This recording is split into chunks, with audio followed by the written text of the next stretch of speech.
我哋係接受審計處處長對於呢個審計個報告出咗之後咧，對衛生署同埋我哋局方嘅一啲建議，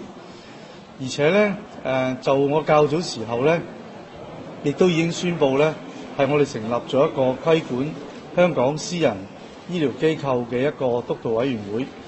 咁呢個督導委員會咧，亦都喺4個工作小組裏面咧，我哋會即將成立一個咧係工作小組咧，係專門咧係去檢討現行法例第165章關於醫院註冊嘅一個條例。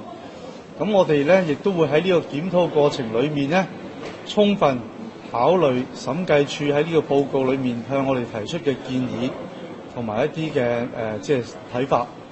咁亦都喺呢段時間裏面咧，就係檢討嘅過程未完成之前咧，實際上衛生署咧已經開始一系列嘅措施咧，係因應審計處喺個報告裏面提出嚟嘅一啲建議咧，